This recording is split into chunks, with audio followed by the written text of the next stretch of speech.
Buenas tardes, mi nombre es Jimena Peña, yo soy la coordinadora de la maestría en gestión de la cultura y soy docente de la Universidad de AN para el pregrado y la maestría y para la transversalidad en cultura. Yo doy mercado del arte, doy gestión del ocio, doy marketing cultural en la maestría y gestión de la cooperación internacional y del marketing cultural en el pregrado. Dentro del Departamento de Política, Ética y Cultura desarrollamos siempre una serie de actividades donde lo que buscamos es traer referentes del sector cultural para que puedan compartir con nuestros estudiantes, ya sea del pregrado y de la maestría y del resto de la universidad, y poder comprender cómo se relaciona la cultura con las otras disciplinas que dentro de la universidad estamos manejando. Además, para comprender cómo la cultura no es ajena a nuestra cotidianidad y cuáles son las relaciones al interior del sector cultural que se pueden potencializar, que se podrían mejorar, que son importantes estudiar desde la perspectiva de la gestión cultural. Para esto, durante esta semana de mercados tradicionales, globales y emergentes que estamos creando, hemos traído a Ana Sokolov, una experta consultora de arte que, además de ser abogada e historiadora del arte, ella fundó Sokolov Arts Associated.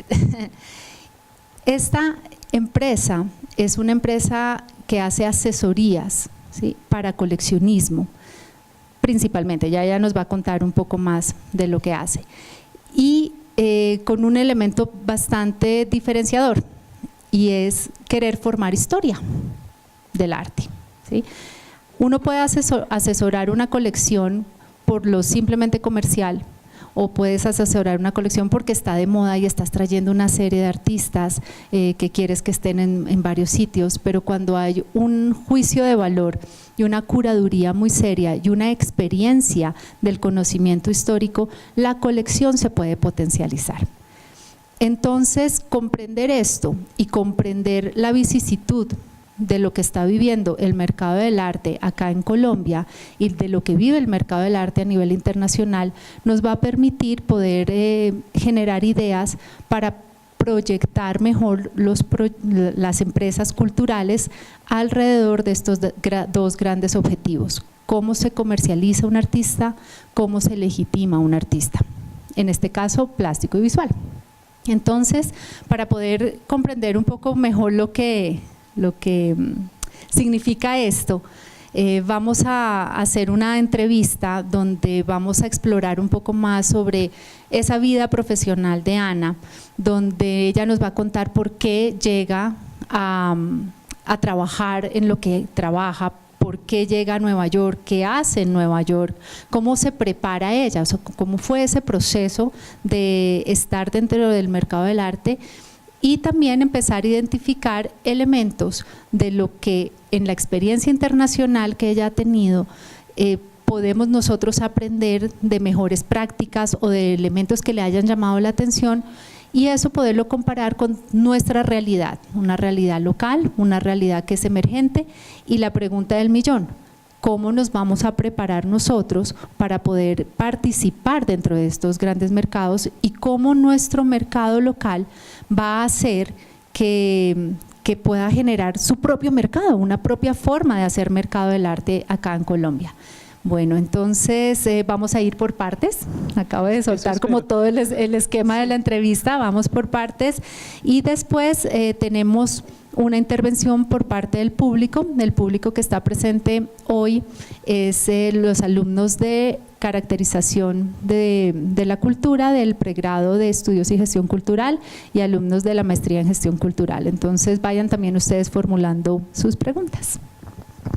Gracias a todos y gracias por estar acá.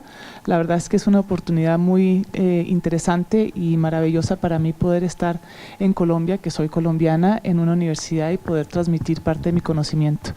No soy necesariamente docente como tal, pero hablo mucho, entonces cuando quieran me callan y vamos a ver qué podemos decir. Vale, muy bien, muchas gracias. Bueno, pues lo primero, pues conocerte un poco más, Ana. Cuéntanos tú quién eres, tú qué haces, cuál es tu perfil, tu trayectoria profesional y qué es tu empresa. Bueno, vamos a empezar de atrás hacia adelante porque ya estoy aquí sentada. Como bien dijiste, fundé una empresa de asesoría en temas de arte y la fundé porque llevaba muchos años trabajando dentro del contexto de las clases de subastas y estaba un poco cansada y quemada, acepto la palabra, de estar dentro de ese contexto tan limitado. Me parecía además bastante comercial y lo vamos a ver más en detalle cuando veamos más cursos y me preguntes más, me hagas más preguntas, pero estaba un poco cansada y creía muchísimo en la gestión cultural en general y creía que había muchas cosas que se podían hacer que estaban por fuera del contexto de una casa de subastas. Entonces quise crear una sombrilla que me permitía jugar con los intereses personales y los intereses profesionales que tenía.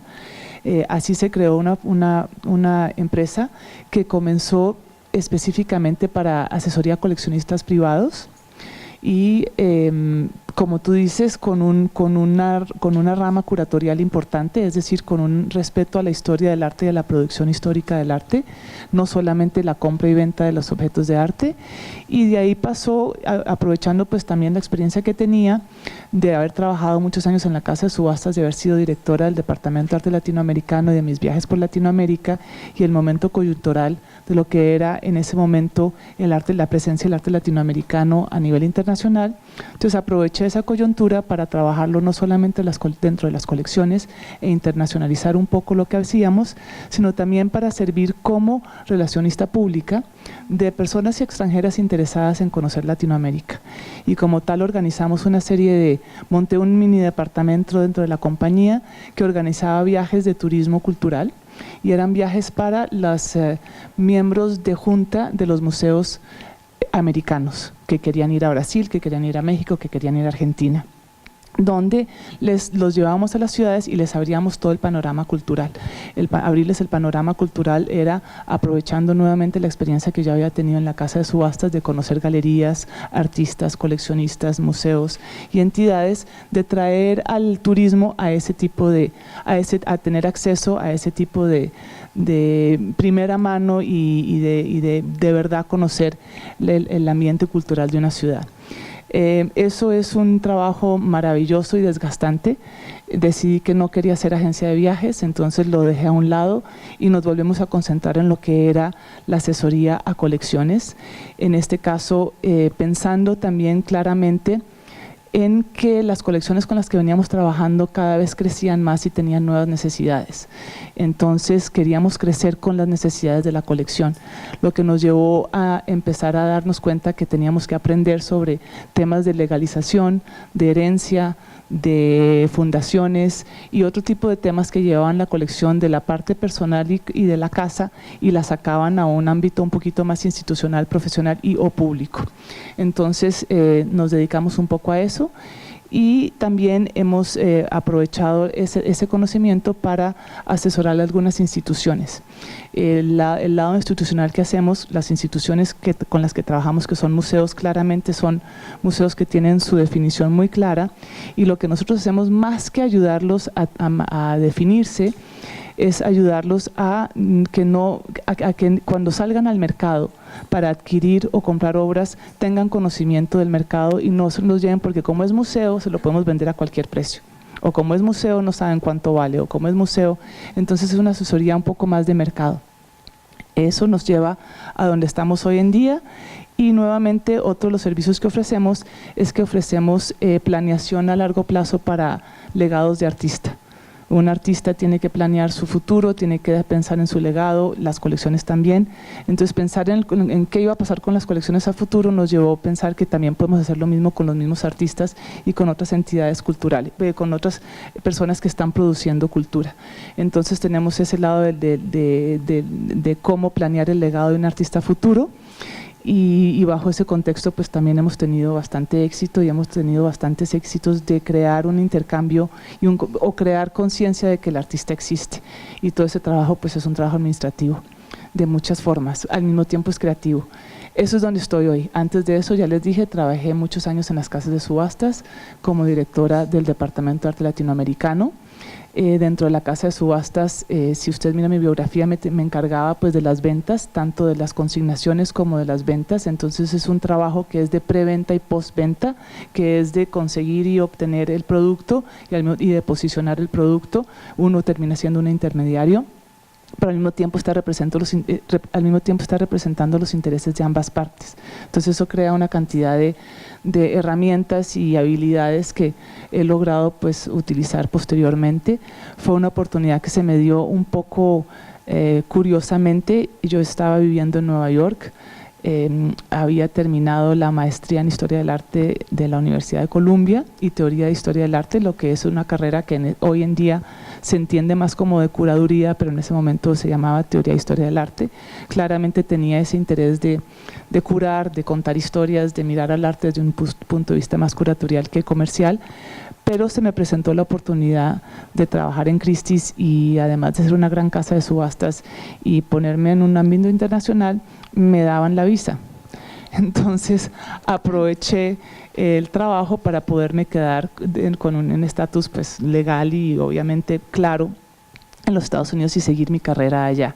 Antes de eso, y la razón por la cual me conocieron en las casas de subastas es porque había trabajado con el gobierno colombiano en la misión de Colombia ante las Naciones Unidas, pero directamente contratada por el aquel entonces attaché cultural, que me contrató para ayudarle a organizar las actividades culturales de un espacio que era literalmente el tamaño de este salón, que existía en el recinto de la Federación Nacional de Cafeteros en Nueva York, en la 57 entre Lexington y Tercera, que hoy en día es un Juan Valdez.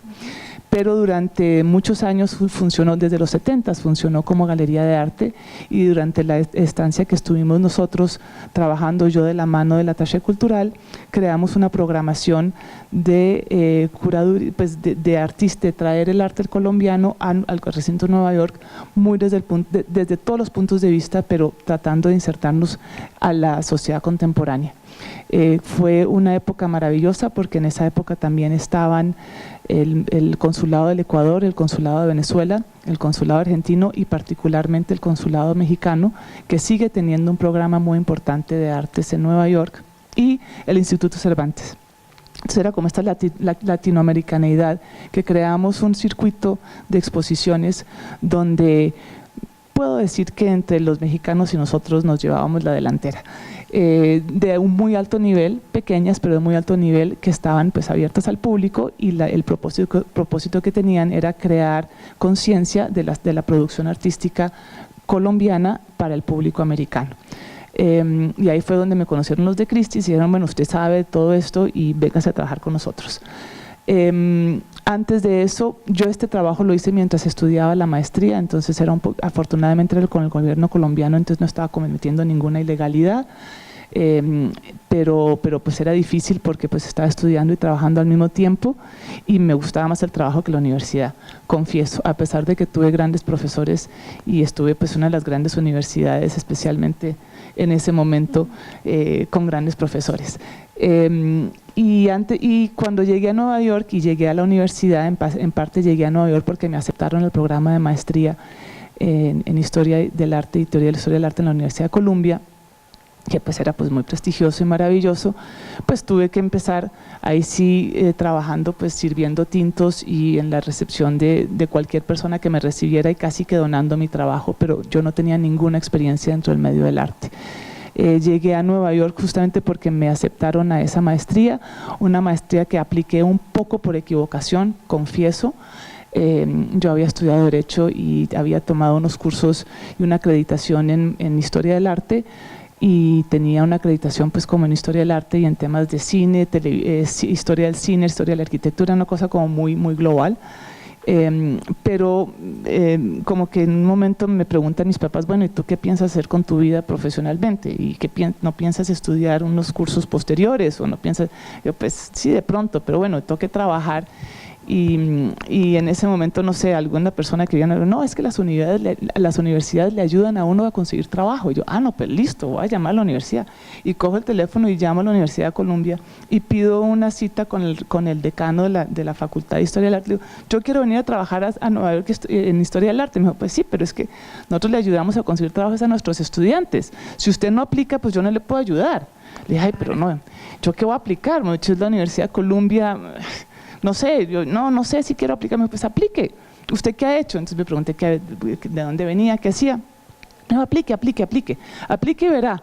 Y apliqué y me aceptaron y pues fue una experiencia de verdad, pues académicamente muy interesante porque sí estuve en ese momento, estaba entre las dos maestrías de arte, historia del arte más importantes, era la Universidad de Columbia y NYU, las dos en Nueva York. Era pues dentro de la posibilidad de estar en la mejor universidad, pues me aceptaron a la mejor universidad, yo no entendía ni por qué. Bueno, no sé por qué, yo creo que por cumplir una cuota que tienen que tener ciertos números de estudiantes latinoamericanos, entonces yo entré en la cuota perfecto y me sirvió muchísimo.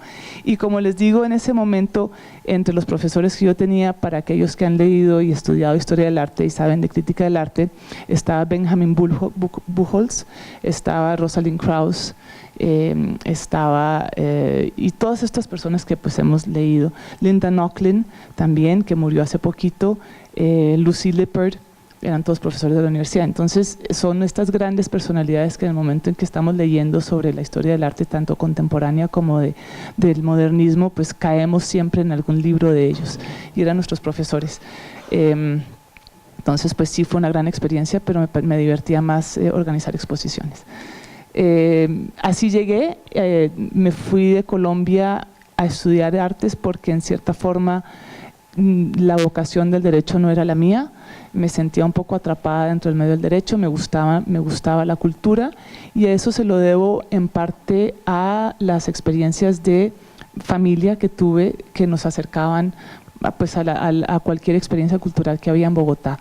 En Bogotá, en esa época, el Museo de Arte Moderno era un museo muy importante y muy presente. Estaba también el Museo Nacional, el Planetario funcionaba como museo también de arte contemporáneo.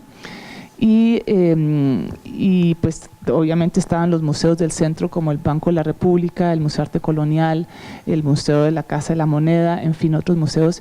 Y sí, en la casa nos inculcaban el ir a los museos, y yo me daba cuenta que cuando estaba en los museos era donde más cómoda me sentía, donde había una curiosidad que se suplía, y muy a nivel estético, ¿no? muy a nivel de la belleza. Entonces, cuando decidí que definitivamente no quería ser abogada y tenía que pensar en hacer alguna otra cosa, dije, bueno, pues siempre me han gustado los museos, ¿por qué no me meto a estudiar historia del arte?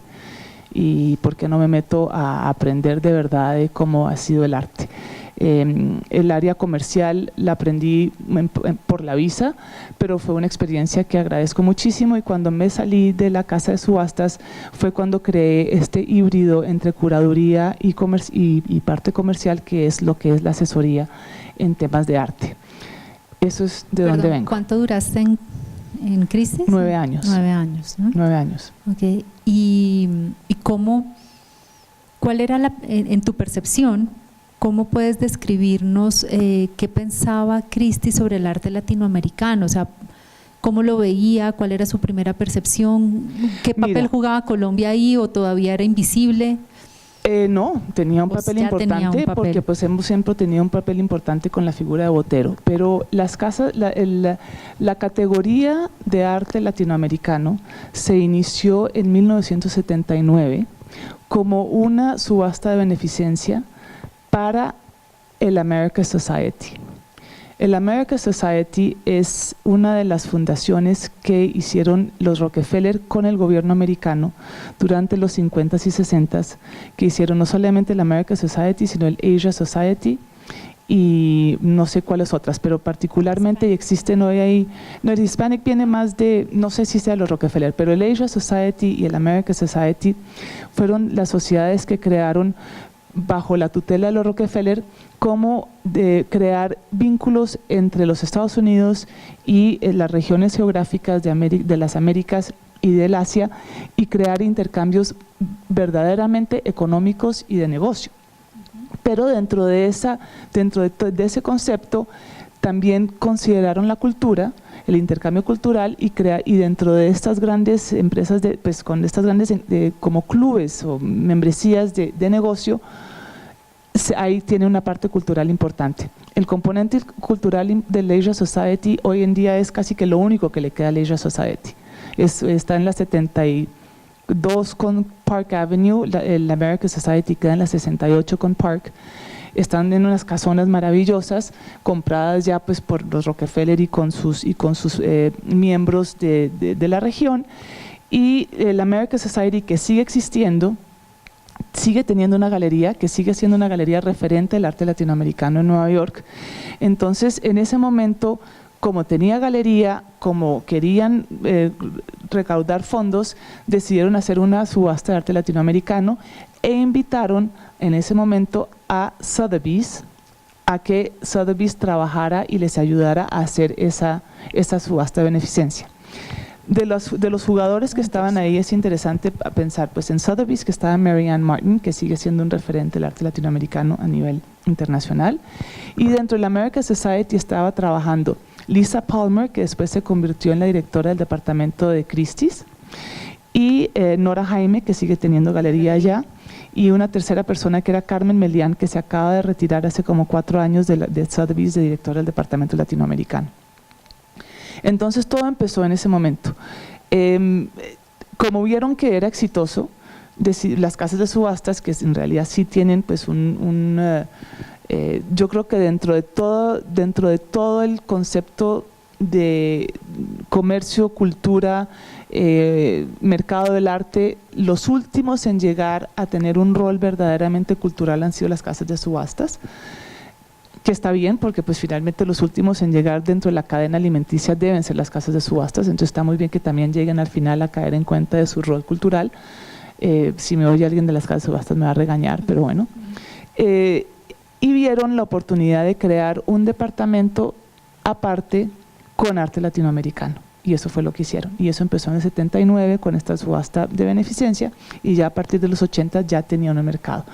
Claramente México y Brasil han sido los dos países que han tenido tradicionalmente una cultura de producción artística y de coleccionismo más afianzado, y por ende, y el sur, el cono sur, y por ende los artistas que más se presenciaban dentro de esas subastas eran los artistas de esos 3 países. También eran económicamente los 3 países más poderosos.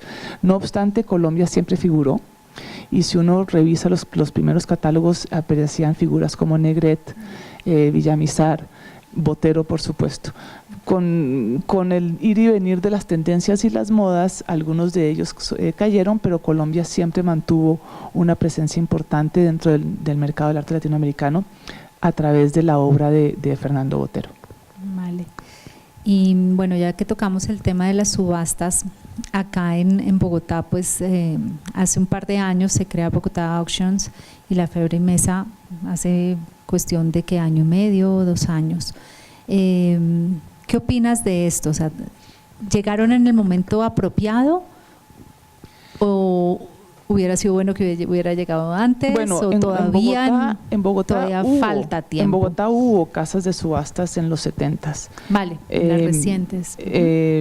No sé con qué éxito ni con qué frecuencia las hacían, y entiendo que tenían muchos problemas probablemente de profesionalismo, de transparencia de negocio, pero las hubo y se cerraron justamente por eso. Y se volvió a utilizar o a ver el fenómeno de subastas, y en parte yo fui partícipe de eso. La primera subasta de beneficencia que se hizo en Colombia fue para la Universidad de los Andes, y la hicimos con Christie's. Yo trabajaba para Christie's, y la hicimos en Bogotá, y fue un verdadero éxito.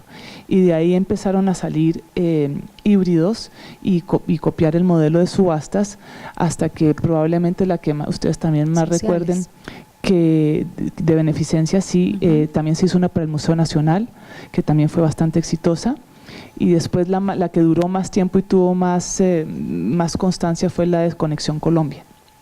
Okay. Creo que gracias a que había ya bueno, también estuvieron también muy exitosas también las de Corazón Verde, ¿no? Muy exitosas también. Entonces, también participé yo en ellas, gracias. No, pero bueno, volviendo al tema de las subastas, hubo unas que eran 100% comerciales en los 70, después no hubo nada hasta los 90s y 2000s, que fue cuando empezaron como beneficencia, con el know-how que traíamos de las casas de subastas internacionales a Colombia, y que traíamos ese know-how y las montábamos como las subastas internacionales, pero con propósitos de beneficencia. Claro, que siguen siendo con ese propósito social. Y hoy en día ya están, ya luego, existen los otros jugadores que ya no tienen eso. Bogotá Auction salió con ese tema, y inclusive uno de los miembros fundadores de Bogotá Auction había sido una persona que había estado muy vinculada con nosotros en las subastas de beneficencia. Entonces ese know-how se repite, ellos igual traen una persona que había trabajado en Christie's también anteriormente, y tienen una serie y hay una necesidad del mercado claramente. De circular a nivel de mercado secundario. Entonces creo que llegaron en un momento oportuno, porque ya no se podía seguir con solamente subastas de beneficencia, porque las subastas de beneficencia no suplen la necesidad de, voy a utilizar una palabra que puede sonar un poco fuerte, de reciclar las obras y de reciclar lo que está pasando en el mercado. Las subastas empezaron y bueno, han tenido también muchos matices en la historia, pero hoy en día, y están dejando de suplir esa función también las subastas internacionales, porque ahora que llegaron de últimas a la agencia cultural, pues ya el recicle no les parece tan interesante. Lo están haciendo ya a través de online y otro tipo de estrategias, que no es la subasta que televisan y que sale al otro día en la primera página del New York Times. Vale. Ahora voy a retomar unos aspectos que mencionabas tú anoche en la Cátedra Museo, sobre la importancia del museo para generar la experiencia de educación, una experiencia intelectual, una experiencia social también, y una experiencia de ocio. ¿Tú crees que los otros agentes del mercado del arte, como las subastas, como una galería, pueden también generar este tipo de experiencias, y cómo las podrían generar? Lo hacen todo el tiempo. Justamente y particularmente, volviendo al tema de las subastas y volviendo al tema de las subastas de noche. Las subastas de noche de impresionismo y moderno y posguerra y contemporáneo son subastas que están abiertas al público, pero están tiqueteadas. Es decir, la gente tiene que solicitar un tiquete. Y por mucho que esté abierta al público y por mucho que el tiquete se le dan a la persona que llama, no se lo dan a todo el mundo. Eso está relativamente manejado por múltiples factores, incluyendo el de la experiencia de la noche. Obviamente tienen prioridad las personas que vienen a comprar. Entonces, si uno ha expresado interés en comprar alguna pieza durante la noche, pues a esa persona se le da prioridad. Y esa persona viene con la familia entera. En fin, ellos crean esa experiencia de vienes a la venta de la noche. Las ventas de la noche ya no, pero pues hasta hace recientemente el subastador se vestía de corbata negra, entonces estaba muy formal. La gente se vestía para ir a la subasta.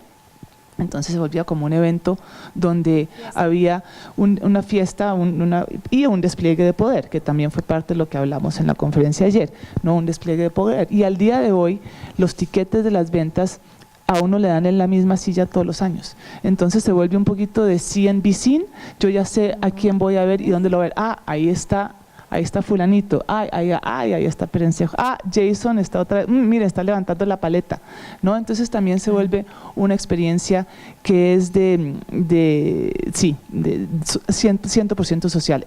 Eso particularmente en las casas de subastas. Las casas de subastas además también gastan una cantidad de dinero en relaciones públicas.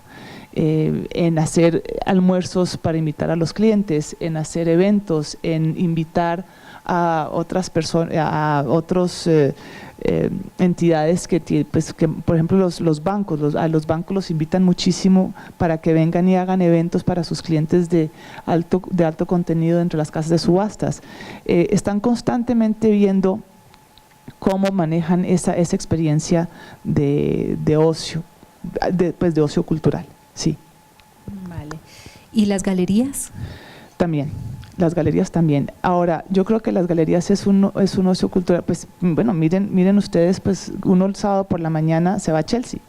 Es el plan del día, el circuito de galerías. Y las galerías en realidad no necesariamente se hacen, pues no sacan almuerzo, ni sacan trago, ni nada, pero por lo menos no para el público en general, pero sí tratan de tener exhibiciones que la gente quiera visitar, donde se cree la posibilidad de que personalidades se encuentren ese mismo día viendo algo en una arena abierta. Entonces hay mucho intercambio social. Privadamente hacen otro tipo de eventos que también son de experiencia social, y finalmente particularmente las galerías, especialmente hoy, que están tratando de hacer museos de exhibiciones calidad museo. Eso atrae un público que supuestamente es un público de ocio cultural importante. De todas maneras, participan, por ejemplo, la estrategia de las galerías entre las de Chelsea y las del Lower East Side, que es la parte sur de Nueva York, cuando se empezó a volver un área de galerías, el Lower East Side, no podían competir con el circuito de visitas que tenía Chelsea y otras galerías, entonces ellos decidieron abrir en otros horarios. Sus horarios eran de miércoles a domingo, mientras que el horario común de las otras galerías es de lunes a sábado. Entonces el domingo tenían todo un público cautivo, porque no había ninguna otra oferta de galería en la ciudad. Entonces son estrategias que van haciendo que simplemente que alimentan o traen a que la gente los utilice como un ocio cultural. Yo te pregunto eso precisamente para poder llegar a ese punto, ¿no? Cómo a partir de comprender que estos son experiencias sociales, podemos generar herramientas de marketing para atracción de públicos y también para que estos públicos disfruten de las expresiones artísticas culturales y empezar también a comprender el comportamiento de estos públicos, ¿sí? O sea, poderlos tipificar, porque si queremos mover un mercado y si queremos estar dentro de una industria, lo primero que tendríamos que hacer es cuestionarnos cómo se comportan las personas, cuándo van a venir las personas a mis eventos y cómo hago para dinamizar que el mercado y estas personas para que realmente queden a gusto y hacer crecer las oportunidades para todos, tanto para los artistas obviamente como para todos los agentes. Sí, totalmente de acuerdo, pero también estoy totalmente de acuerdo y es importante pensar en eso, pero también pensemos que muchas veces no hay público para lo que queremos ofrecer, entonces tenemos que pensar al revés. ¿Cómo se forma? ¿Cómo formamos el público? ¿Cómo? Y el público viene de que estamos haciendo un producto y ese producto lo estamos distribuyendo y mercadeando de una manera inteligente para que vaya permeando y cree su propio público. Pero estoy de acuerdo contigo que en el caso particular de las galerías y que acabo de traer a la mesa, pues el modelo que estaban copiando era en más pequeño un modelo Chelsea. Entonces para ellos el diferenciador más fue no solamente el tamaño de la galería y el barrio, sino también el horario. Claro, y de hecho acá también lo hemos empezado a ver con los circuitos que se están generando por las noches por zonas de Bogotá, incluso los sábados por la mañana, ya se sabe que el lugar es la Macarena, por las noches los jueves, hoy por ejemplo que tenemos en San Felipe algo. Eso sucede en parte un poco por el tráfico de gente que empiezan a ver circular, los gestores, pero al mismo tiempo porque los gestores también se conversan y dicen, ¿por qué no unamos fuerzas? ¿No? Cuando se conversan. Yo creo que la gente se conversa más de lo que uno cree, pero porque acá tardamos un montón de tiempo para conservar. De pronto nos tardamos, pero de pronto es justamente lo que tenemos que aprender, enseñarle a estas nuevas generaciones de que es sumar. La idea es sumar y no restar, y la única forma de sumar es adicionando. Uno solo no puede hacerlo todo, ni lo va a poder hacer nunca, uno necesita equipo. ¿Tienes algún ejemplo en tu experiencia internacional no sé, tal vez alguna feria, alguna bienal, algún festival que hayas conocido en otros países donde tú puedas ver que generaron un público nuevo? Que los gestores que están detrás de estos eventos pusieron una pauta, pusieron un listón y atrajeron una cantidad de gente que tal vez no se pensaba que se podía atraer. Bueno, empecemos con el más obvio y el más básico, y es lo que conocemos como la marca Art Basel. La marca Art Basel ha roto con todas las barreras de público que lo visita. Y ha roto con geografías y ha roto con fronteras. Hoy en día tiene feria, que la Feria Basilea, hoy me enteré, yo pensé que tenía 30 años, pero en realidad tiene, parece que 49. 70 y pico. 40 y pico. Hace 15 años fundó, que fue su primer satélite, fundó lo de Art Basel Miami, y él hace como 4 años se juntó con la 2012, feria de Hong Kong, y tiene lo que es Art Basel Hong Kong, y ahora empezó lo que se llama Ideas City, que es esta franquicia que hacen ya a nivel ciudad y no a nivel recinto ferial, sino a nivel ciudad. Y están tratando de hacer una especie de oferta similar. Es como un fin de semana de galerías, pero bajo la sombrilla de Art Basel y con un elemento de identidad nacional un poco más presente, porque pues son los gobiernos, en el caso de Argentina fue el gobierno quien contrató a Art Basel. Entonces es el más básico, y hoy en día pues la feria, no hay persona que no la conozca, y no hay persona que si tiene la oportunidad o la quiera visitar. Entonces ese es el más obvio. Igualmente hay mil otras ferias, y Arbo también ha creado un público enorme para que la gente vaya, pero creo que la diferenciación, y Arbo también se ha logrado diferenciar de las otras ferias latinoamericanas por una cantidad de programas paralelos que tiene, que son Arte Cámara, que son que no lo tiene ninguna otra feria, que son Referentes, que tampoco lo tiene ninguna otra feria latinoamericana, que son, ayúdenme aquí, Arte Cámara, Referentes, la parte de los jóvenes, que se llama, ¿cómo se llaman los jóvenes? La parte de proyectos. ¿Perdón? La parte de proyectos. Bueno, los proyectos son más recientes, pero donde tiene la curaduría de la gente joven, que invita a un curador joven a que traiga artistas jóvenes. Arte Cámara. Arte Cámara, Referentes Arte Cámara, bueno, en fin. El mismo FDS, el Arbo de fin de semana también, que tuvo solo la primera edición en mayo del año pasado. Ahora, otra cosa que está sucediendo, y volvemos nuevamente al tema de participación, es que dado el negocio de las ferias, hay muchas galerías que no pueden participar porque no tienen los ingresos o la posibilidad económica de participar en las ferias. Entonces lo que se ha creado es un intercambio se ha copiado la idea del B&B, del bed and breakfast a las galerías. Entonces yo lo invito a usted a mi galería a que usted haga una exposición durante un mes, y usted me invita a usted. Entonces hay como un intercambio de ciudad donde los costos se bajan muchísimo, y ahí pues también se generan nuevos públicos para lo que ya existe. A ver, pienso más que sean así como abrir nuevos públicos. No sé, yo creo que en la medida en que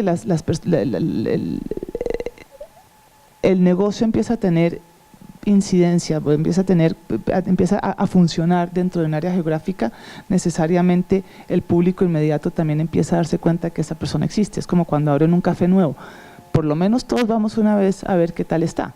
De pronto no volvemos, pero la primera vamos. Entonces yo creo que eso también ayuda, ¿no? Simplemente el llegar y abrir, y si hay cierto nivel de éxito empieza a traer competencia concurrente. Entonces, ¿qué fue lo que pasó con Santa Fe?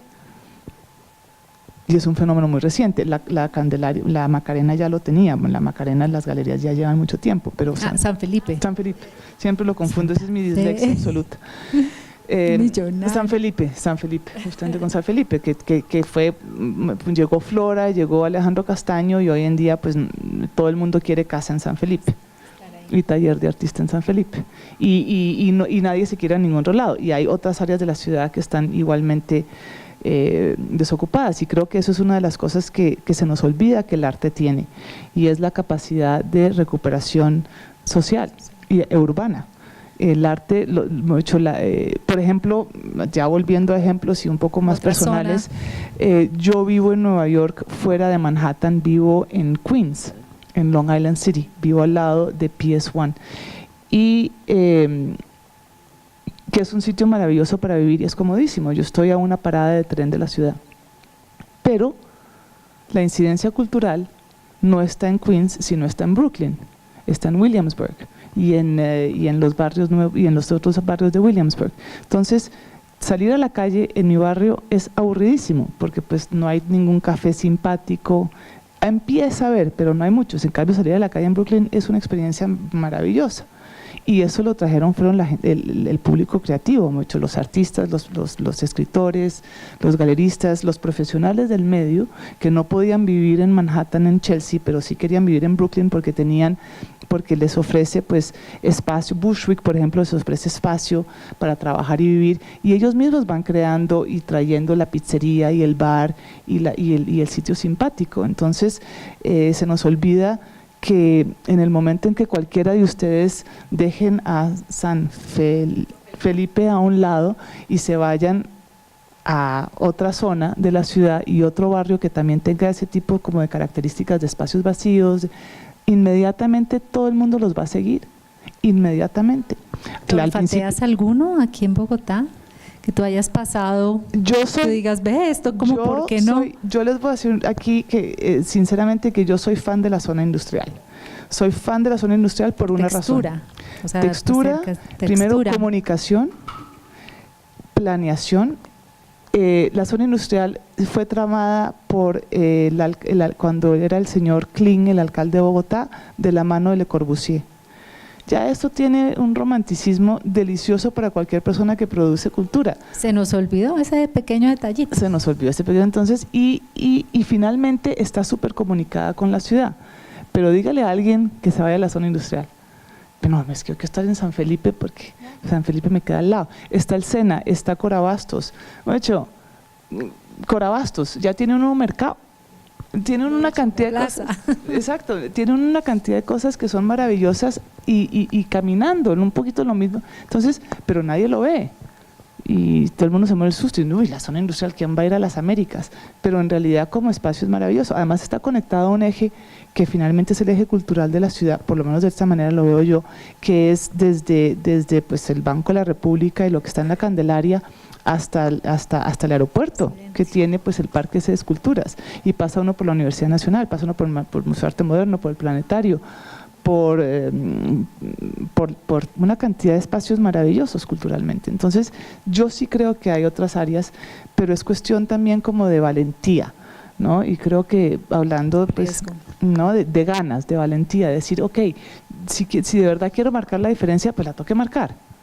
Porque pues irme a San Felipe,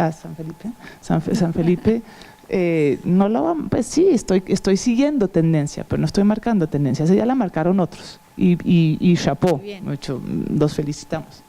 Y sí, chévere ir allá, pero no estás marcando tendencia. Para ti, ¿qué es un mercado emergente?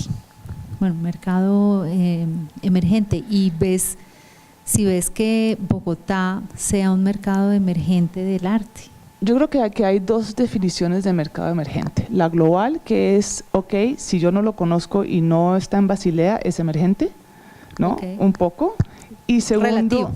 Sí, exacto, es una cosa mucho. Emergente finalmente termina siendo una palabra que se puede definir de muchas formas. Los mismos BRIC. Los mismos BRIC. Entonces los mismos BRIC se volvieron mercado emergente porque tenían una economía que estaba empezando a ser pues internacionalizada y de interés para las grandes potencias, y de la misma manera los mercados emergentes del arte, las grandes potencias lo miden de la misma manera. Esa es una forma de verlo. La otra forma de verlo es mirando el ciclo de la alimentación y de un sistema, un ecosistema healthy, sano, saludable. Entonces, si empezamos a ver el ecosistema saludable, probablemente sí somos emergentes porque tenemos algunas lagunas que rellenar dentro del sistema y todavía no estamos supliendo todas las lagunas. Eso creo que son las dos definiciones de emergente para mí. Entonces, dentro del contexto del ciclo sano, yo sí creo que todavía tenemos, no solamente Bogotá, sino Colombia en general, tenemos que consolidar ciertas actividades y ciertas etapas de esa cadena económica. Eso lo veremos más en el curso. Pero sí creo que cabemos dentro de esa clasificación. La tercera clasificación es muchas veces de nivel de precio o consolidación dentro del consciente colectivo, ¿no? Nosotros todavía no aparecemos dentro del consciente colectivo de la misma manera que puede aparecer México o puede aparecer Brasil. Entonces, también bajo esa definición seguimos siendo un mercado emergente. Ahí la pregunta sería, ¿queremos aparecer? ¿Necesitamos aparecer? ¿Es bueno estar? Yo creo que es importante completar el ecosistema. Yo sí creo que para que cualquier cosa sea exitosa, y nuevamente viene la parte del equipo y a todo este círculo que tenemos, completar el ecosistema y tener un ecosistema saludable en Colombia para las artes sí puede ser una prioridad. Lo demás son ya necesidades y ambiciones personales. Pero es mucho más difícil salir o quedarse o tener un sistema cuando no tenemos todos esos puntos existiendo y conectados. ¿Y qué necesitaríamos aquí en Bogotá para completar ese sistema, ¿no? Y como cuál sería el orden de tareas que tendríamos que cumplir. Es una muy buena pregunta. Yo creo que son concomitantes las tareas que hay. Es como transversales, no es solamente yo empiezo acá y todo lleva allá, pero por ejemplo, una de ellas es fortalecer la educación de historia del arte, porque me parece que, volviendo un poco a tu comentario de la conferencia de ayer, no hay que empezar desde hoy en adelante solamente, hay que entender un poco qué pasó. Son bases sólidas que permiten, que consolidan la identidad, que consolidan el por qué estamos acá y por qué lo estamos haciendo. Y me parece que ese bagaje es importante para crear conciencia y para crear valor. Eso por el lado del área educativa. Me parece que en Colombia también nos hace falta particular, y justamente porque no conocemos bien la historia y no conocemos bien esos conceptos, nos hace falta crítica.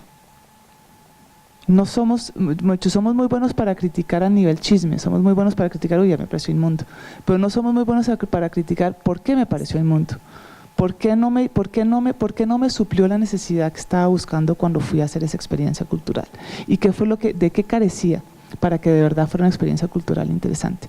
Entonces creo que esa crítica nos hace falta y esa crítica también nos hace falta pues arenas donde se pueda difundir. Ya empezamos a ya tenemos Arteria, que es un periódico pues que es bastante completo, y siempre hemos tenido Art Nexus, pero Art Nexus es un poco más internacional, pero nos hacen falta otro tipo de publicaciones. Hoy en día tenemos Arteria, lo repito, pero los dominicales de los periódicos que hemos tenido pues han altos y bajos a nivel de la cultura, y no tenemos no podríamos tener como ver que el dominical del Tiempo, del Espectador, durante los 100 años que llevan existiendo esos periódicos o más, pues hayan creado como una especie de identidad cultural. A veces son muy buenos, hay épocas que son maravillosos, hay épocas que no son nada buenos. Entonces esa crítica me parece que hace falta un poco de eso. A nivel de las galerías, me parece que estamos empezando a tener ya una profesionalización del medio, pero que es muy importante, y nuevamente también hemos tenido altibajos y muchos de ellos pues dado por temas económicos.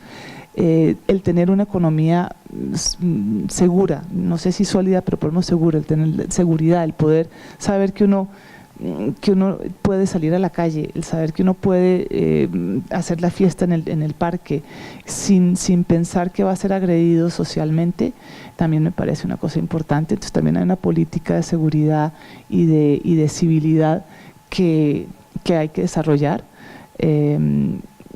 Creo que la podemos agarrar de todos los frentes, hay algún tipo de carencia que permitiría que ya el medio sea un poco más agradable, y las galerías pues se han profesionalizado, entonces hay que darles mucho crédito porque la verdad es que han hecho una gran labor en eso, y hoy en día son competentes a nivel nacional y a nivel internacional.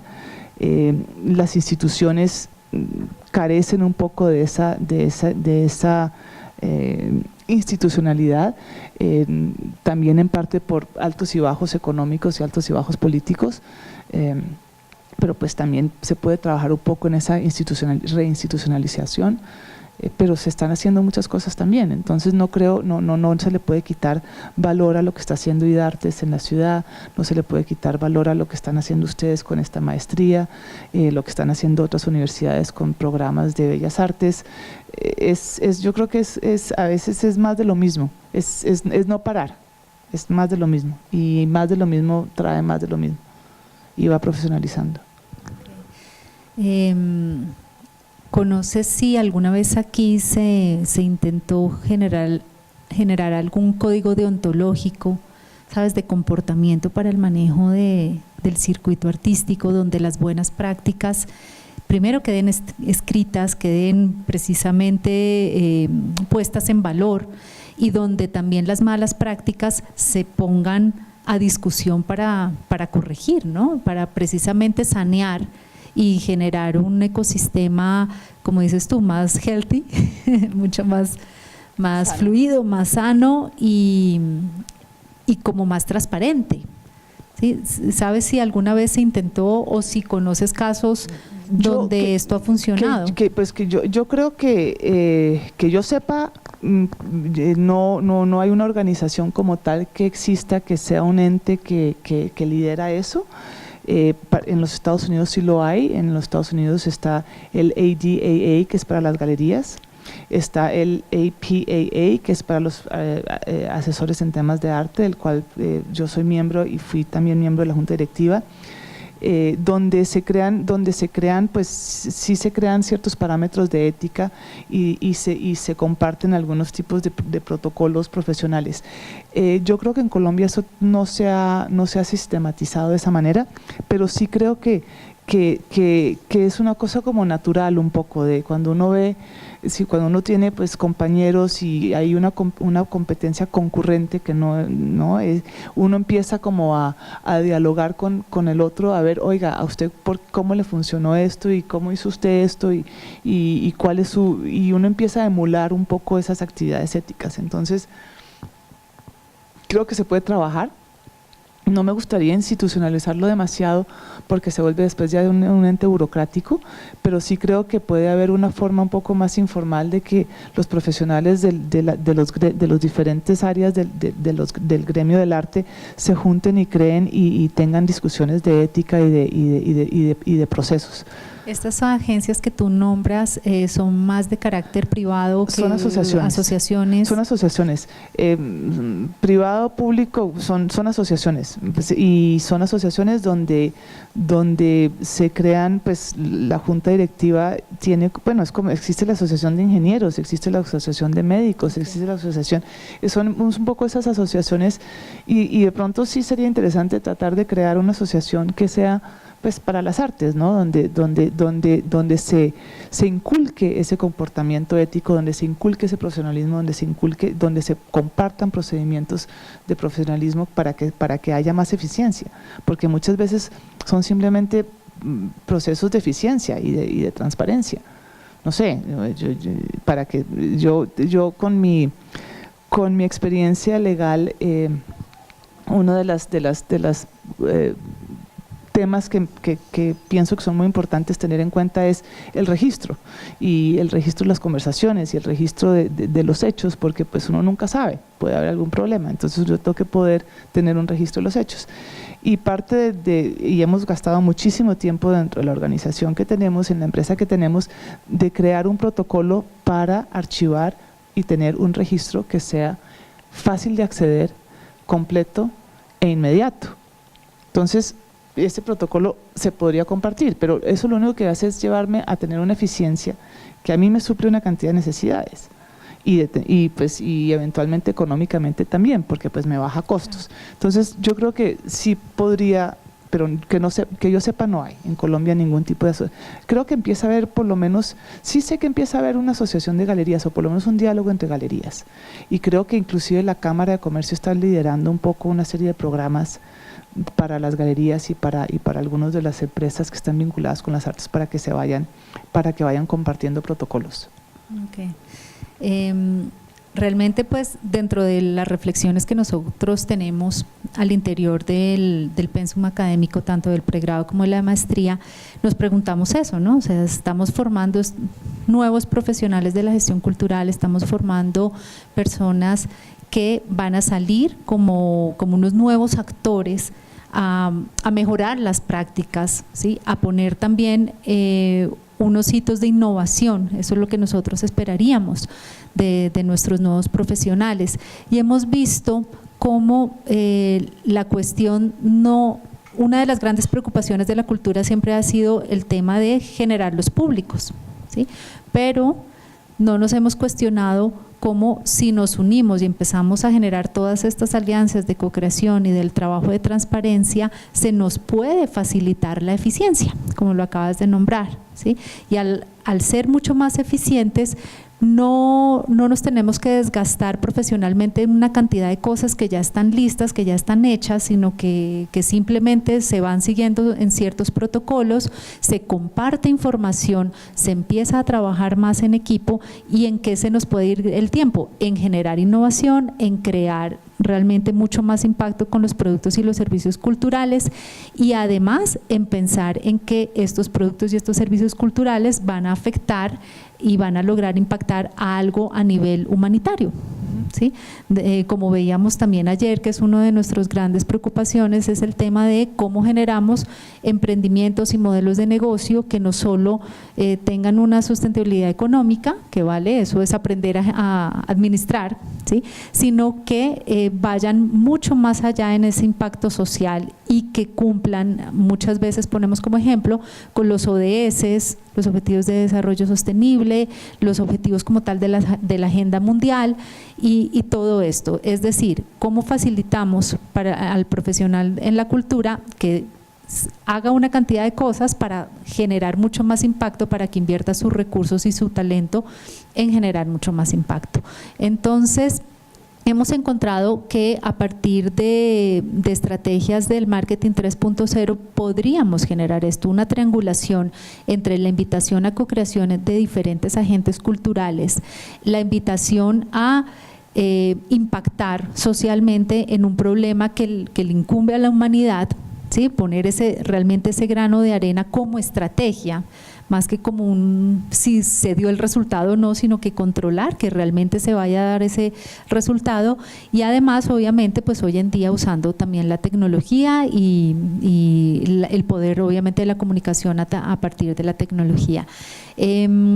Ayer hablábamos también pues a nivel privado de un ejemplo que tú conoces en México. A mí me gustaría que lo pudieras tomar y retomar acá y contarnos cuál es este ejemplo de Casa Gallina, porque considero que pueda cumplir con estas tres características, que sale de una forma asociativa, que genera un impacto y que además está pensando en que va a solucionar otro tipo de problemas, y me parece pertinente como experiencia para ser un gestor cultural eficiente además. Sí, Casa Gallina es un caso bellísimo. Casa Gallina es una iniciativa privada de manos de unos patronos y filántropos de las artes basados en San Diego, en La Joya, en California y en Tijuana. y un curador que lleva trabajando con ellos muchísimos años, de origen cubano, que se llama Osvaldo Sánchez, que seguramente ustedes lo conocen porque ha estado muchas veces en Colombia, radicado en México también hace muchos años, donde comenzaron con un tema de intercambio de artistas y de residencias de la frontera en los Estados Unidos y México. Eso tuvo, eran como trienales, porque era cada 4 años hacían todo una edición de lo que se llamaba Insight, y eso se acabó como tal. Osvaldo tuvo una serie de cargos públicos importantes en México como curador y director de los museos en México, y después se aburrió un poco con eso y volvió donde este grupo de filántropos y les dijo: yo lo que quiero fundar y lo que quiero crear es este proyecto que se llama Casa Gallina en Ciudad de México. Casa Gallina es una casa en un barrio de clase media mexicano.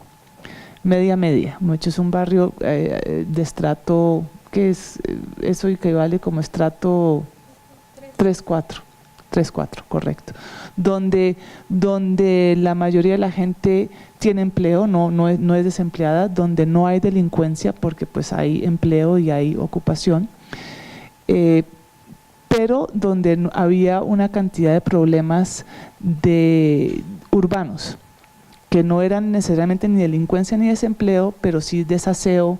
En la noche el barrio se moría como de miedo, como de no se utilizaba el barrio. Entonces lo que hicieron fue comprar una casa de donde generan una serie de programas para el barrio.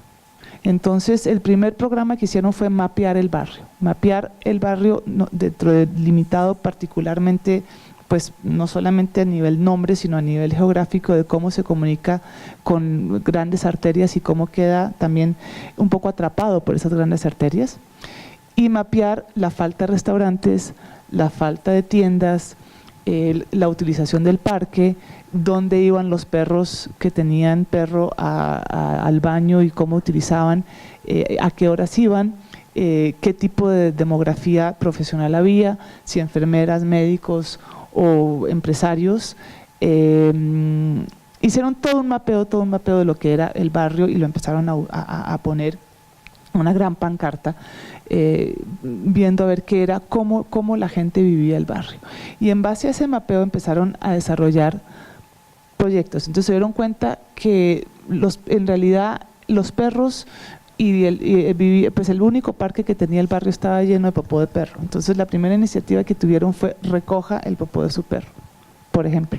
Una iniciativa tan boba como esa, pero pues diseñado por un artista y con un diálogo donde invitaban al público y ese tipo de cosas. Y poco a poco fueron trayendo artistas a que trabajaran con el barrio. Entonces otro ejemplo es un artista que se llama Eric Meyenberg, que hizo un video con la escuela del barrio, que eran la banda del barrio, y la banda del barrio, de la escuela del barrio. Es un video bellísimo donde además cuestionó el concepto de banda desde el punto de vista también nuevamente de lo que nos queda del romanticismo de la banda, pero que viene de una historia bélica y de animar a las tropas para que sigan peleando y no se aburran. Entonces, ¿cómo revisar esa historia y darle esta posibilidad a estos niños a que jueguen con esos símbolos de poder y creen entiendan lo que es no solamente tocar un instrumento, sino ser partícipe de una banda y lo que eso puede llegar a significar socialmente, al punto que este video después lo filmaron encima, creo que del Palacio de Bellas Artes de la Ciudad de México, que es uno de los ejemplos particulares del poderío mexicano. Entonces, son estos intercambios que crean una conciencia completamente diferente para la ciudad y para el barrio. Igualmente identificaron a algunos de los cocineros del barrio y los invitaron a que hicieran un libro de cocina, un poco el libro de cocina con el barrio, pero obligándolos un poquito a utilizar alimentos prehispánicos. que son muy comunes en la comida mexicana. Y para eso hicieron dentro del jardín de la casa una huerta donde los productos se crecían y les demostraban que en las huertas de sus casas también podían tener una serie de hortalizas y de cosas que también eran parte de la comida. Y así sucesivamente llevan toda una programación donde están sacando, además de obras de arte, hemos dicho, produciendo obras de arte que son maravillosas al punto que son comercializadas a alto nivel, en el sentido de que la están comprando las instituciones y los coleccionistas, y están fomentando la producción de arte. Esa producción de arte le está devolviendo al barrio un conocimiento y una vida que antes no tenía. Entonces el barrio ahora tiene restaurantes porque tuvieron clases de cocina. El barrio tiene panadería, o tiene, pues, la panadería la sofisticaron, y la panadería hoy en día es un referente dentro de la ciudad para ir a la panadería del barrio, que no me acuerdo cómo se llama el barrio desafortunadamente, pero bueno, acerca a Casa Gallina. Y dentro de la misma casa pues tienen residencias de artistas. Entonces los artistas, cuando vienen a producir la obra que están produciendo, viven dentro del barrio, y entonces necesariamente tienen que entrar y salir del barrio y aprender a conocer el barrio. Entonces es una iniciativa. La financiación viene claramente de la venta de las obras de arte que producen, porque las venden pues a costo de mercado. Costo de mercado de una obra de arte producida por un artista, que es lo que es. Pero también obviamente tiene pues iniciativas de filantropía. No digo que no tenga dineros privados que esta gente está donando, pero es una mezcla, y es una mezcla, y el barrio pues ya el barrio pues los quiere, ¿no? Se volvieron, en lugar de ser como un lunar en el barrio, se volvieron el catalizador del barrio y el sitio de reunión del barrio, el sitio de encuentro del barrio. Entonces es un poco, cuando volvíamos al tema de si hay, que tú me preguntabas, si hay áreas sociales, áreas geográficas dentro de Bogotá o barrios que puedan tener esa capacidad, pues casi que es entrar y simplemente trabajar con ellos. Todo es un potencial. Todo es un potencial. Todo es un cualquier potencial. esquina. Exactamente. Sí, definitivamente, si logras que estas iniciativas que surgen de la comunidad, para la comunidad, en pro de la comunidad, se pongan en valor ante los agentes del mercado del arte, y estos a su vez traigan coleccionistas y traigan o bien compradores ocasionales que puedan por ejemplo Casa Gallina vender, y no se está abierta al monetiza. Público. Uno no puede llegar a México. Pero con citas, funcionaría como dealer de citas. No, con citas, ¿no? Claro que funciona, pero no creas que les gusta abrirle la puerta al público. Vale. De hecho, no, ellos no les interesa, pues sí van algunos, ¿no? Claramente, pero no es abierta al público, no es un sitio, no es parte del circuito de turismo cultural, por ejemplo. Okay. No es, porque es un proyecto para el barrio. El turismo cultural o la forma como se insertan en el mercado comercial es identificando artistas que ya tienen un circuito comercial, porque ya tienen una representación de galería, trabajando, y que tienen un valor para ellos importante por el trabajo que van a hacer, y ya es la galería quien se encarga de la comercialización, y el costo de producción, pues dentro del contrato que se hace con el artista y con la galería, pues el costo de producción lo recuperan ellos, seguramente con algún tipo de ganancia.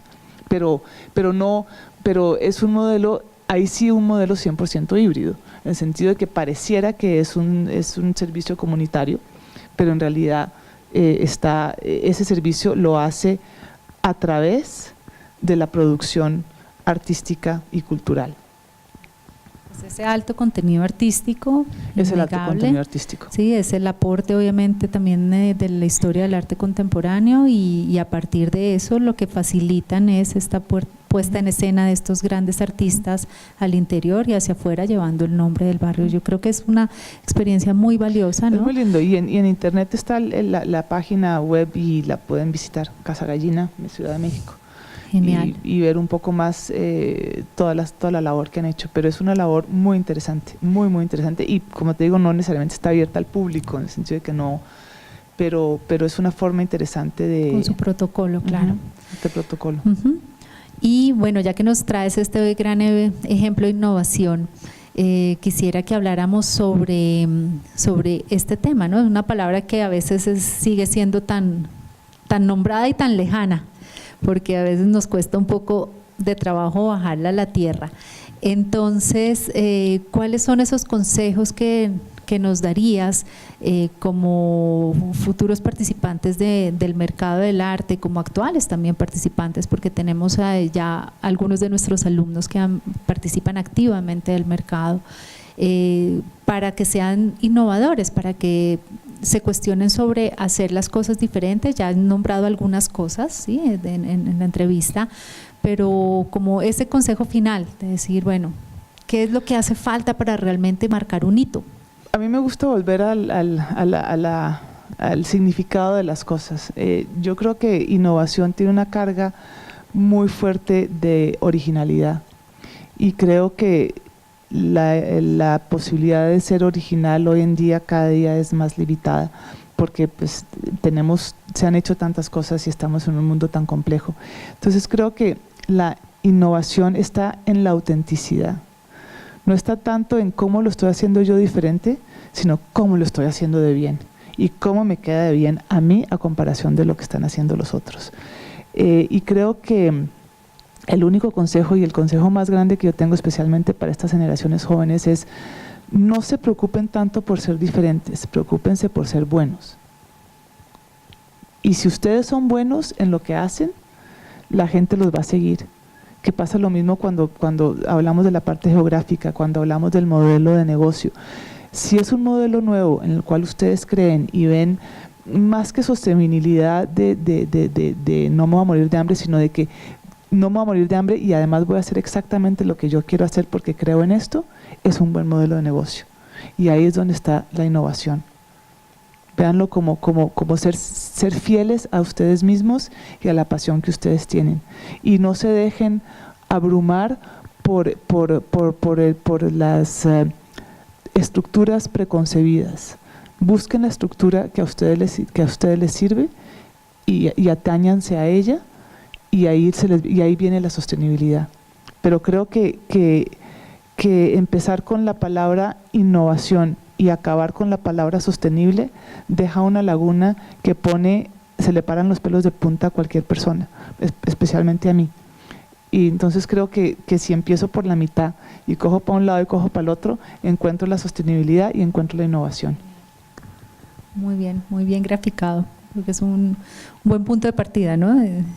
Ver, me paro en la mitad y hacia dónde voy y, en lo que hacia yo creo, dónde voy. esto es lo que yo creo, esto es lo que yo quiero, y ahí empiezo a ver cómo lo puedo volver que sea verdaderamente innovativo o sostenible o lo que sea. Bueno, y una última pregunta antes de pasarle el micrófono al público. ¿Qué te gustaría ver en el mercado del arte en Bogotá? ¿Cuál es ese sueño con el que tú dices, oiga, ojalá Bogotá llegara a este punto, o ojalá en Bogotá hubiera esto? Porque a partir de un sueño podemos crear. Creo que Bogotá en este momento necesita consolidar tanto la importancia del rol de la institución como la importancia del rol de la galería. Existen galerías, existen instituciones, existen museos, pero creo que ninguno de los dos se ha dado cuenta de lo importantes que son. Están tan preocupados en sobrevivir que se les olvida la importancia social que tienen. Entonces creo que me gustaría devolverles esa confianza en el negocio que están haciendo, en la labor que están haciendo. Y para eso la forma de devolvérsela es, para nosotros que no necesariamente somos el público comprador, ser definitivamente el público espectador. Muy bien, bueno, muchísimas gracias, Ana. Entonces, aquí, ¿cómo hacemos? ¿Esto nos alcanza a pasar para allá o le pasamos?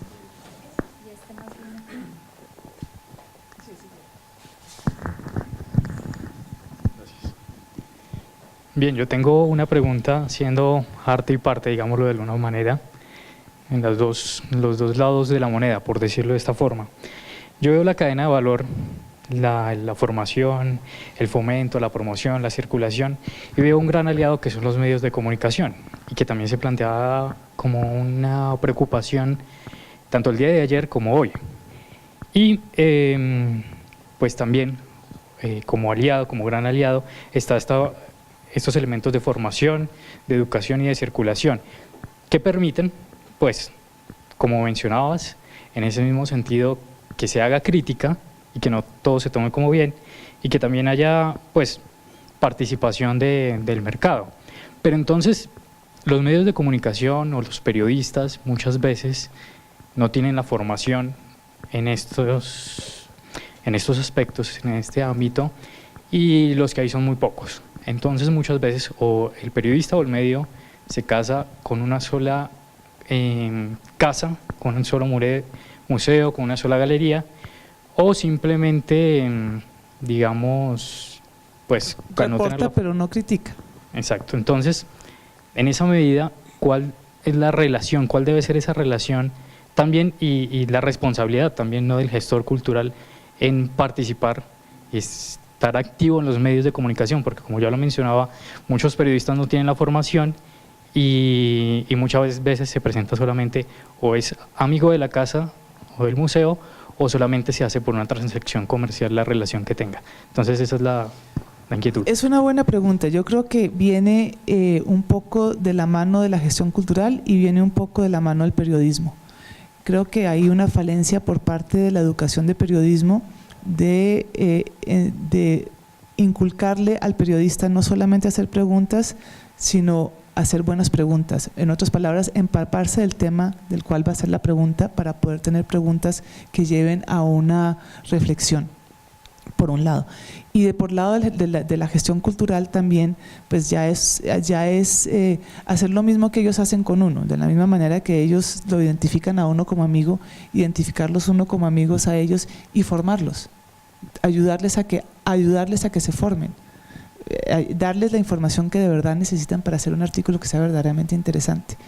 Y nuevamente creo que una de las ventajas que tienen las generaciones que están surgiendo y que se están volviendo, van a ser las que van a dirigir el mundo en los próximos años, es que ustedes tienen una formación completamente diferente, nuevamente de equipo y de participación.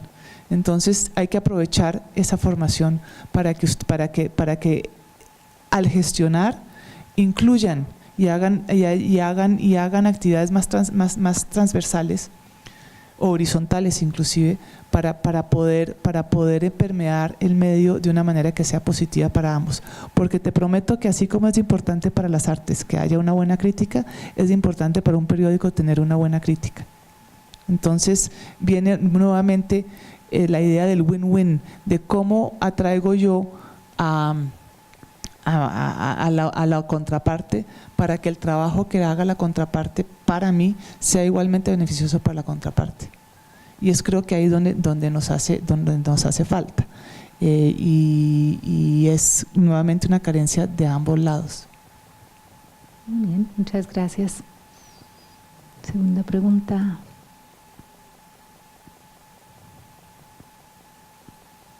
Juli.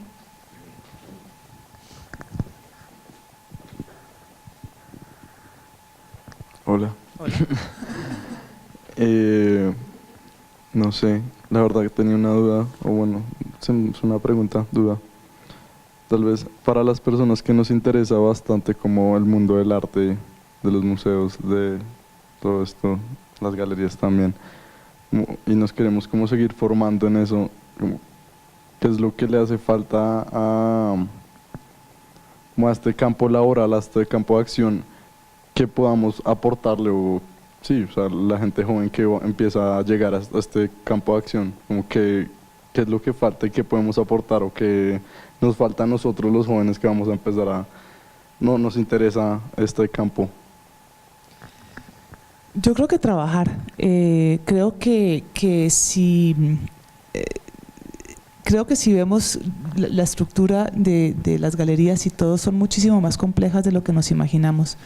Y creo que si ustedes con ganas y con interés empiezan a vincularse laboralmente con el medio, viendo, hay mil formas de trabajar en el arte. Por ejemplo, ser un buen colgador de exposiciones es una ciencia, y eso es una carencia que el mercado necesita, y es una forma de estar vinculado con el arte. Hay gente que se que se especialice en seguros o en temas legales para el arte. No es lo mismo el tema legal para… Entonces creo que lo que hay que hacer es simplemente trabajar, y creo que particularmente la experiencia que yo he tenido en los Estados Unidos, mucho es voluntariado. Uno hace muchas pasantías, y las pasantías forman muchísimo, te forman a ti y forman a la persona que te tiene, porque la persona que te tiene se ve obligada a educarte y a darte un trabajo específico y particular, y de la misma manera tú estás aprendiendo de esa persona, y el día de mañana tú te llevas esa experiencia para tu propia empresa o para tu propio entorno. Entonces las pasantías y el estar vinculado y el trabajar y ofrecer, desafortunadamente el medio del arte es un medio que comercial a nivel de laboral no está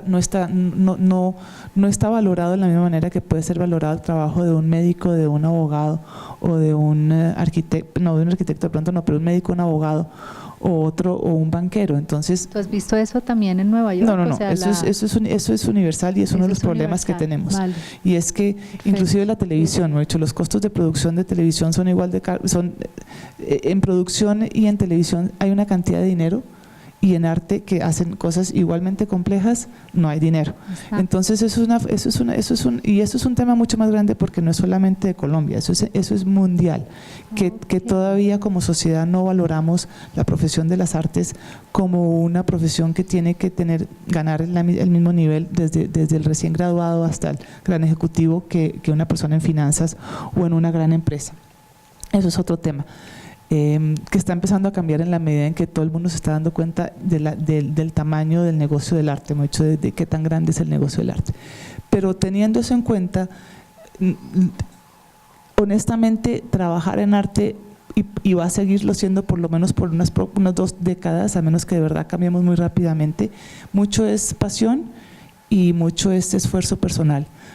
No vas a ganar el mismo dinero que tu compañero que estudió de finanzas, pero eso no significa que dejes de hacerlo. Entonces creo que ahí es la formación, mucho. Uno puede aprender mucho y leer mucho, pero finalmente la vida también te da mucho, y el trabajo te da mucho, y el verte enfrentado a situaciones difíciles o difíciles, de pronto no necesariamente difíciles, pero sí donde te ponen a buscar soluciones, te va a dar un aprendizaje. Y creo que mientras se consolida la carrera o lo que vas a hacer, ese trabajo, ya sea voluntariado o con una muy mala paga, es súper importante, y va a ser tu universidad de la vida. Sobre todo que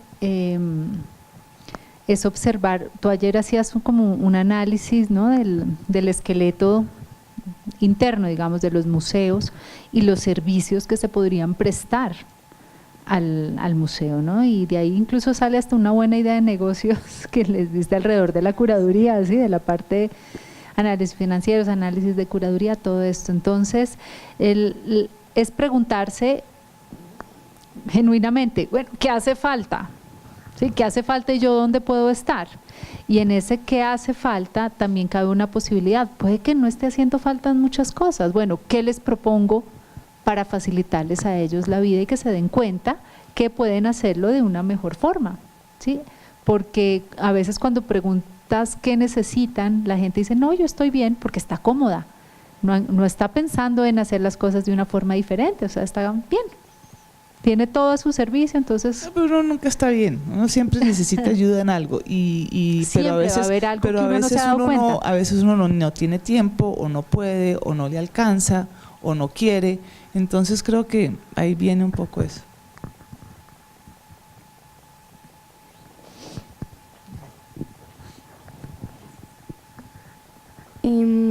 Pues es una duda, o sea, tu opinión, que todos sabemos que en el siglo XXI o en nuestros días los medios de comunicación han influenciado nuestro día a día y nuestra manera de ver la cultura, en especialmente las redes sociales o el internet y todo eso. ¿Qué opino? ¿Tú qué piensas o tu opinión acerca de esa nueva estrategia que está saliendo, como los museos web o las galerías virtuales? O sea, ¿es bueno, es malo, se complementan? No, yo creo que todo es bueno.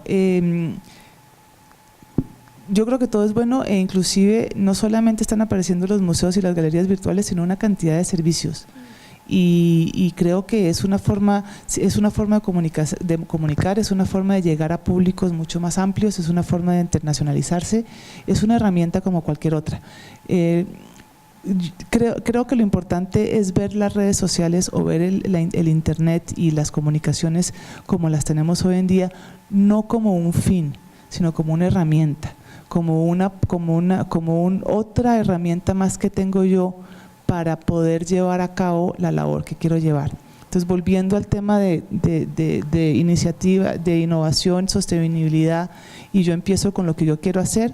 Entonces, yo empiezo con que yo quiero ser un museo, o yo quiero ser una galería, o yo quiero ser un artista, o yo quiero ser un montador de exposiciones.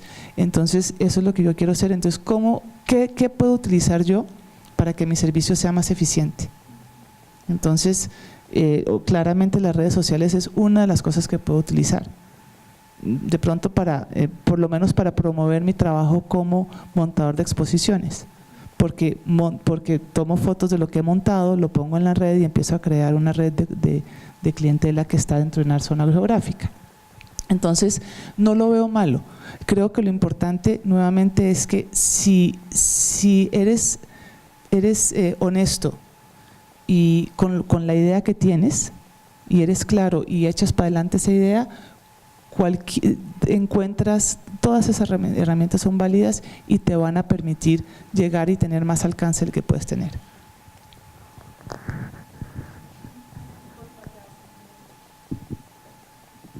La pregunta no es mía, es de Nidia, que estaba sin voz. Dice, como asesora y crítica del arte, ¿me puede contextualizar sobre qué y cómo se valoriza una obra de arte culturalmente? Tienes que asistir al curso. Eso sí, mira, está clarísimo que si lo resumo en 3 minutos y en una respuesta, tienes el valor histórico y el valor comercial. Y los dos pueden llegar nuevamente a cruzarse en algún momento, pero siempre para valorizar un objeto tienes que tener en cuenta esos dos valores, el valor histórico y el valor comercial. El valor histórico, cuando miramos al arte y cuando miramos a las artes plásticas en particular, por lo menos hasta hace muy poco tiempo mirábamos la originalidad. Ahora estamos mirando la autenticidad. Entonces, la originalidad y la autenticidad del objeto en algún momento específico y en el momento en que es creado, le crea un valor y le crea una posición. Paralelamente está el valor comercial, que lo conocemos como oferta y demanda, y el precio que una persona está dispuesta a pagar por ese objeto. Entonces, en la medida que, y este lado ya es valorado no solamente por el mercado como tal de cuánto estoy dispuesto yo a pagar por una cosa, sino qué significado puede llegar a tener esa cosa para mí como consumidor y como comprador. Entonces, si a mí me interesa comprar la historia, pues obviamente le voy a adjudicar un valor más alto a este objeto que es original o auténtico. Si a mí no me interesa la historia, sino que me interesan las tendencias, entonces yo voy a comprar una pintura bonita y le voy a adscribir valor a la pintura bonita. Entonces tienes los dos. Cuando haces un ejercicio de valoración, miras estas dos partes de la moneda y las revisas o se las atribuyes al objeto que estás valorando, y al final empiezas como a ir catalogando y llegando a conclusiones que te pueden llevar a un valor específico monetario. Pero es complejo. Y tendencia del mercado también. Claro. Pero tendencia del mercado ya es, sí, que es todo esto junto, pero valorar el objeto, que creo que era la pregunta, viene de esos dos valores. ¿Listo? ¿No más? Bueno. Entonces, Ana, yo creo que nos quedan grandes conclusiones, ¿no?, al respecto, en este momento en el que está burbujeante todo nuestro circuito artístico. Es como hacer un alto en el camino y decir, bueno, echémosle cabeza a nuestra historia, ¿sí? O sea, hagamos un alto, miremos nuestra historia del arte, de dónde viene y realmente qué es lo que estamos construyendo, para hacia dónde estamos yendo, cómo la gente también quiere ser partícipe de esta historia, que eso es lo que uno llama formación de públicos, no solo del espectador, sino pues obviamente también del comprador. Y para eso, por lo que entiendo, es bastante importante retomar el tema de aliados de comunicación, porque muchas veces lo que no queda escrito como crítica no quedó, y si bien existe la leyenda oral, ¿sí?, puede haber mucha información de valoración histórica que se pierde si no se escribe. Entonces ahí hay un campo profesional gigantesco, no solo para aquel que sabe obviamente de periodismo, sino para aquel gestor que puede o consolidar, agrupar, incentivar o incluso empezar a hacer como este acervo también sobre lo que está pasando hoy en día a nivel artístico, ¿vale? Y definitivamente creo que nos queda un mensaje muy claro entre el ser auténtico, ser original, pero también ser genial, ¿sí? Y buscar como a partir de esa pasión personal por crear algo para alguien, buscar esa genialidad que haga que la gente me siga y siga las cosas. Jimena, que tú pones unas palabras muy, muy ambiciosas, la genialidad. Yo soy la primera que de nadie, genio ha habido tres en el genio. Si a mí me preguntas, me parece que son muy pocos. Y con todo eso, yo creo que pues yo que no me considero genio tengo una vida y una carrera exitosa. Claro. Entonces, y creo que he marcado diferencia, pero genio, soy la primera en poder decir que me parece que no los asustes, con esas palabras. Esos son esos retos gigantescos, claro. No es la genialidad, es simplemente el deseo y la pasión, y creo que puede ser más aterrizado, es el deseo y la pasión, y del deseo y la pasión sale la genialidad, pero eso es como un producto se va dando, claro, y muchas bueno, no sé si ustedes han leído pues temas de neurociencias, porque pues obviamente la genialidad es un tema que es muy curioso, y hay gente que hay dos tipos de personas, aquellas que su momento más importante de su carrera y su genialidad es a la juventud, y hay otros que necesitan 50 años para llegar a una obra muy madura que sea genial. Entonces, no los asustes, no se dejen asustar con esas palabras tan… No. No es por asustarlos, pero sí realmente es por sembrarles ese gusanito, esa inquietud, ¿sí?, de ser constantes en la profesión para lograr trabajar, y en algún momento les puede llegar esa musa genial, como en algún momento también hasta Picasso lo planteaba, ¿sí?, cuando la musa llegue, que me encuentre trabajando, y trabajo de sol a sol y de día en día, a ver si alguno en algún momento genera como esto y genera estos cambios en el comportamiento de los mercados y estos cambios en el comportamiento de las tendencias, ¿vale? Sin que tampoco eso se vuelva el dolor de cabeza, en eso estamos de acuerdo, ni el objetivo del día a día, porque se van a perder de un proceso espectacular de trabajar por pasión, levantarse y trabajar por pasión en pro de esta profesión tan maravillosa.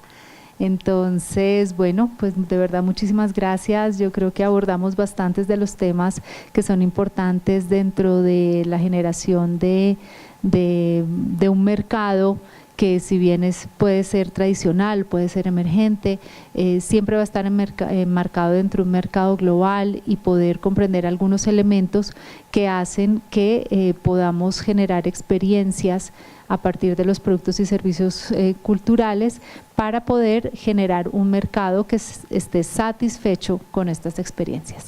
Entonces este era el objetivo de la entrevista. Tanto este material de hoy como el material de la cátedra museo van a ser parte del material del seminario de industria cultural al tablero, que es un seminario para innovación en mercados y festivales que tendremos en 8 días, el próximo 12 de abril, obviamente al cual están ya todos súper invitados, ¿vale? Bueno, muchísimas gracias.